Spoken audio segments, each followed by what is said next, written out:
की सब ट्रेनिंग्स आप सबको देते रहते हैं। तो आदरणीय मनो दीदी से रिक्वेस्ट है, आज शिवरात्रि के महान दिन पर शिव बाबा का परिचय या उनके मन के जो भी उद्गार हमारे बीच रखेंगे आशीर्वचन। आदरणीय मनो दीदी जी।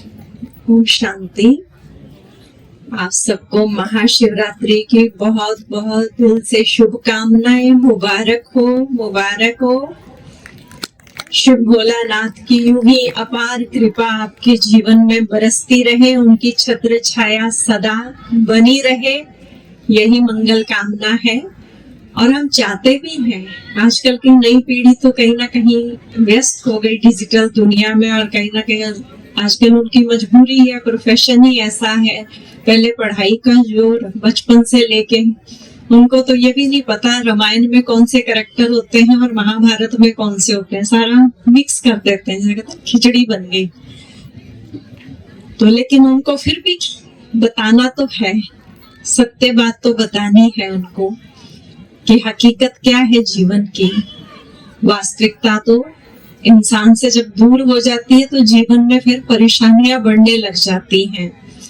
ठीक है, दुनिया में कमाने के लिए सब कुछ करना पड़ता है, लेकिन कहीं ना कहीं जब जिंदगी में हमारे बहुत सारी चिंता परेशानी आने लगती है तो उस वक्त हमें जरूरत होती है कि कोई हमारी इन प्रॉब्लम्स का समाधान कर दे। तो वो तो एक परमात्मा ही है। कहते हैं परमात्मा के लिए, शिव के लिए तो वैसे भी कहते हैं बिगड़ी को बनाने वाला कोई और नहीं।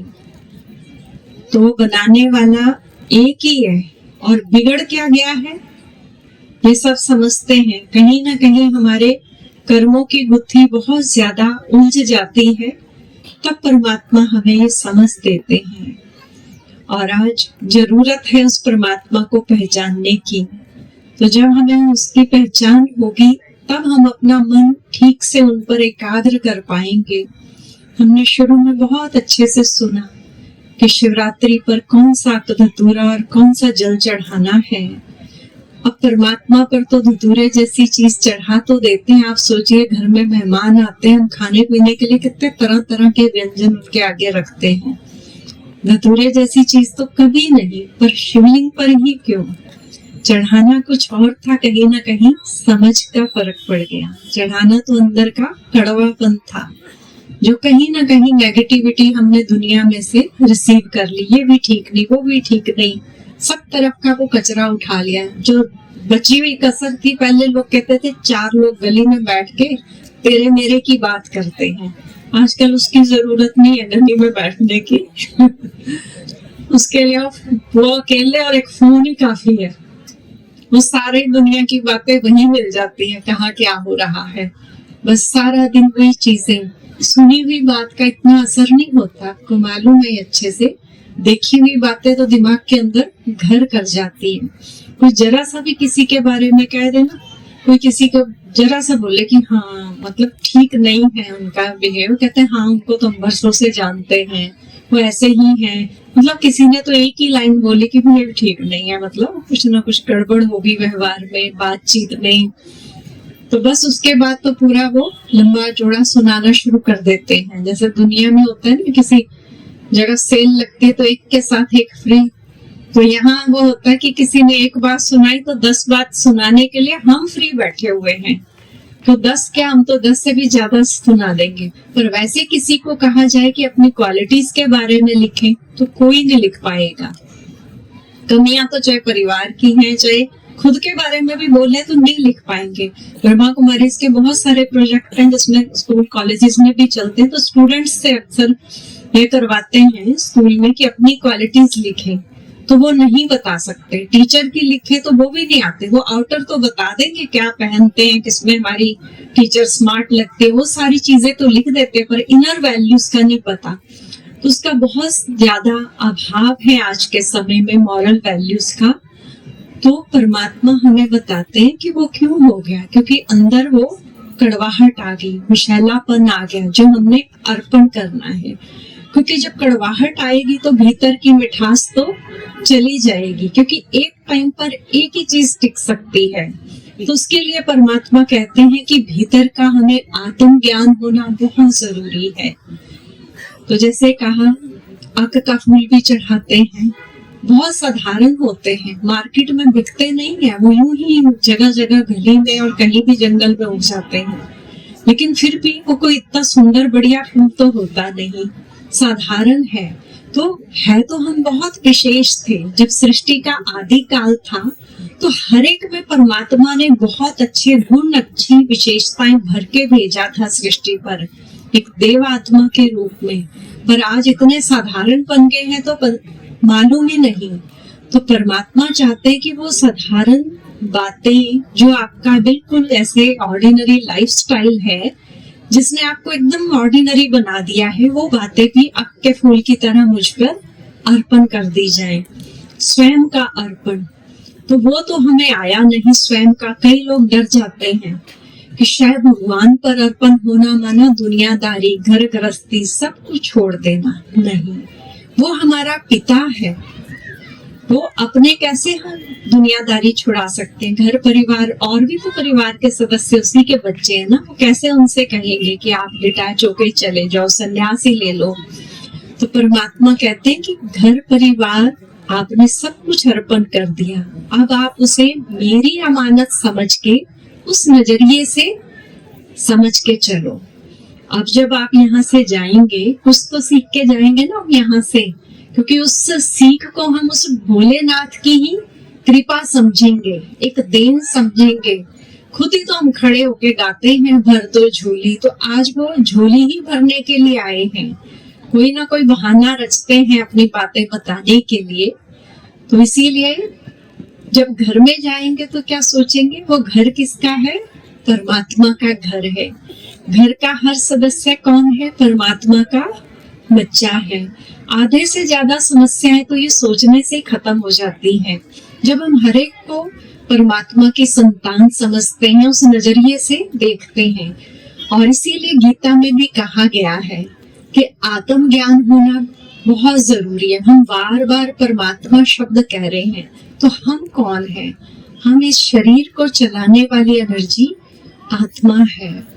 तो आत्मा तो एक चोला छोड़ दूसरा लेती है। तो जैसे कहा है, उपदेश दिया गया था अर्जुन को, क्योंकि वो बहुत देह के बंधन में फंस गए थे, तो इसीलिए उनको उसके लिए ज्ञान तो देना जरूरी था ना, नहीं तो वो दे के सारे संबंधियों को ही देखे जा रहे थे। तो इसीलिए जब आत्म ज्ञान मिलता है तो हमारा अस्तित्व शक्तिशाली हो जाता है।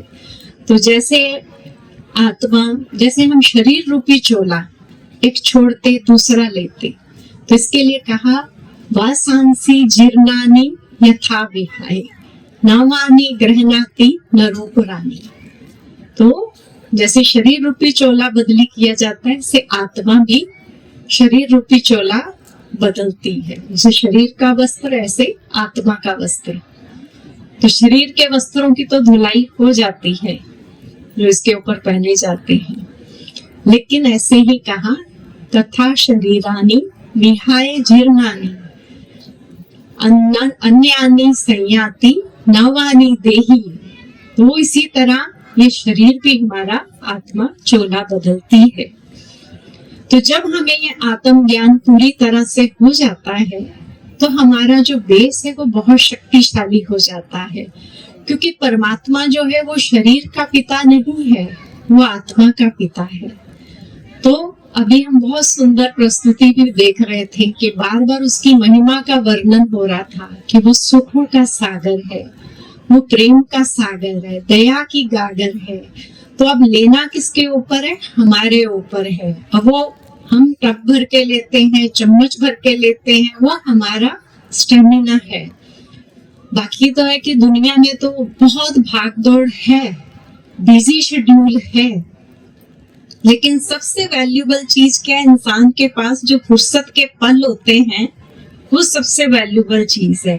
और उस फुर्सत के पलों में हमें कोई फोन पकड़ के लगातार उस पे ऐसे ऐसे करके कोई वीडियोस नहीं देखने, शॉर्ट्स नहीं देखने बार बार, लेकिन उन फुर्सत के पलों में ऐसे कोई इतना नहीं कि सारा दिन ही कोई फ्री होता है, लेकिन वो फुर्सत के पल होते हैं। और उन फुर्सत के पलों में हमें कमाई जमा करनी है, क्योंकि अभी समय देख रहे हैं सृष्टि पर लो एनर्जी का है। और लो एनर्जी के कारण क्या होता है, नेगेटिविटी मन बहुत जल्दी रिसीव कर लेता है।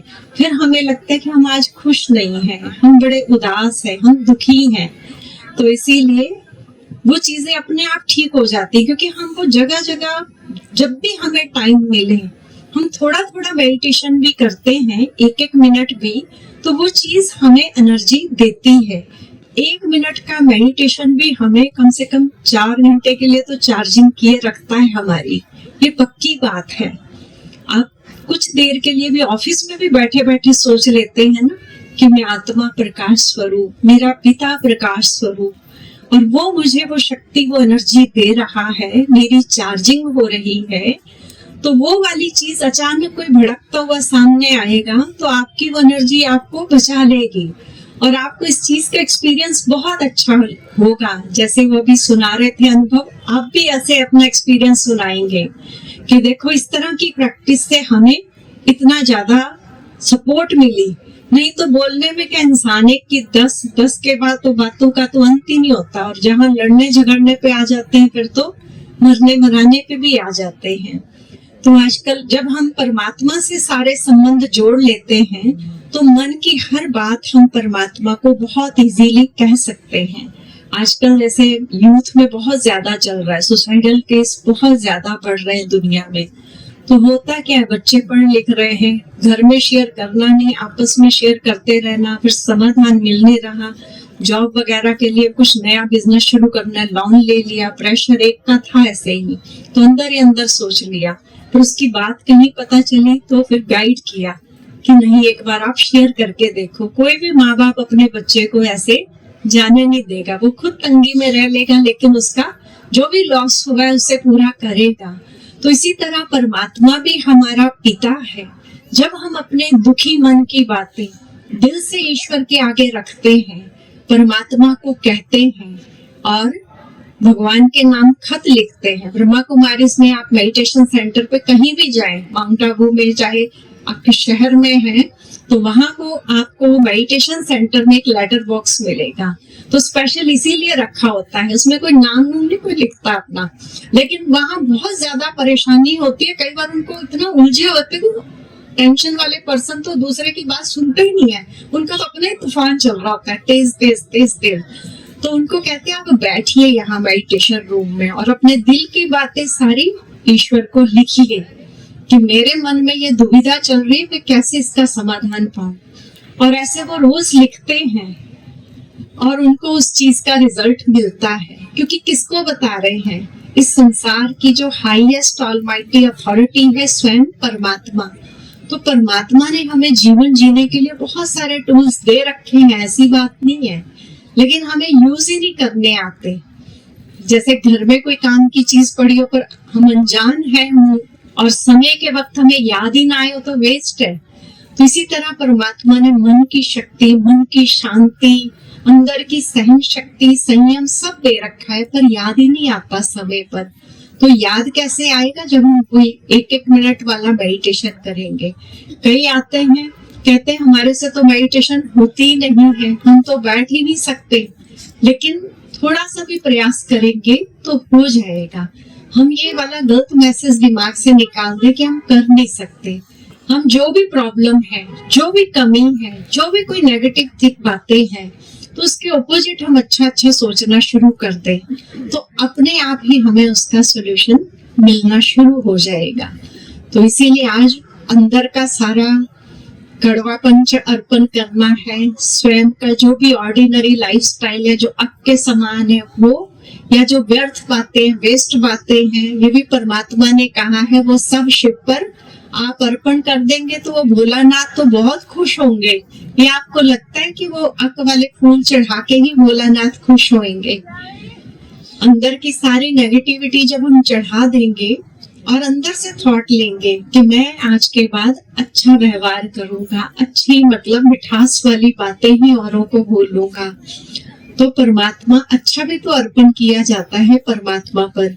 तो इसीलिए जब हम कुछ अच्छा भी अर्पण करने की सोचेंगे तो अपने आप ही, क्योंकि बुराइयां तो है ही है, पर हम सोचे कि मुझे कुछ अच्छा अर्पण करना है, तो यही मेरा आज सारा दिन शांत रहना, माइंड को स्टेबल रखना, तो इस तरह के भी जब हम थॉट लेते हैं, अपने आप से प्रतिज्ञा करते हैं, तो तब भी परमात्मा हमारी नैया इस भव सागर से इस पार से उस पार कर देते हैं। और हमने परमात्मा को कोई ना कोई संबंध की डोर में अवश्य बांधना है। जैसे हम कहते हैं वो माता पिता बंधु सखा सब कुछ है, पर हमने कभी निभा के नहीं देखा। जब समस्या आती है तो कितनी जगह घूमना शुरू कर देते हैं, भटकना शुरू कर देते हैं। तो उसे हम कोई भी संबंध के रूप में जब हाथ पकड़ लेते हैं और अंदर से जब हमारी नजरें उस एक ईश्वर पर फोकस हो जाती हैं, तो उसी वक्त हमें मदद का एहसास होने लग जाता है। कईयों को लगता है हमारे पास मनी, मटेरियल और बाहरी इंफॉर्मेशन बहुत ज्यादा है, हम बहुत इंटेलिजेंट हैं, तो पर जब समस्या परिस्थिति आएगी तो कोई काम नहीं आता। कोविड के टाइम वो सबको एहसास हो गया था कि उस वक्त किस चीज की एनर्जी मन को खुशी दे सकती है, तो वो है एक परमात्मा के नाम की और उसका जो साथ है। और इसीलिए कहा कि जब बात आई ऊपर वाले की रहमतों की, है ना, जब बात आई ऊपर वाले की रहमतों की, तो अपने आप को बड़ा खुश नसीब पाया। जिंदगी में तलाश थी एक दोस्त की, तो खुदा खुद मेरा दोस्त बनकर आया।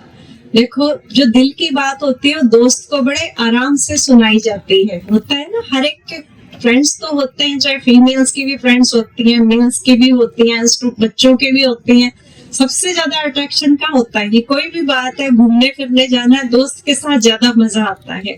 लेकिन जब हम भगवान को ही अपना दोस्त बना लेते हैं तो क्या होता है, वो दोस्ती का अच्छा सिला देगा ना। बहुत अच्छे अच्छे गीत भी बने हुए हैं दोस्ती के ऊपर, सबको पता है। अगर उन गीतों के नजरिए से आप परमात्मा को देखें तो आपको देखना नहीं है, लेकिन हमने उसको अनुभव करना है।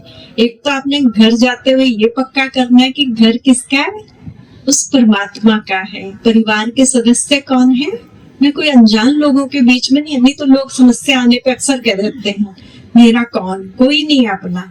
तो क्या समझेंगे, हम ईश्वर के परिवार के बीच में रह रहे हैं और भगवान मेरा दोस्त है। अभी भी वही मेरे साथ आया है, वही मेरे साथ जाएगा। तो इस महाशिवरात्रि पर हम कुछ ना कुछ दुआएं परमात्मा की लेंगे भी और प्रयास करेंगे मेडिटेशन सीख के अपने आप को स्ट्रॉन्ग बनाने का। ओम शांति।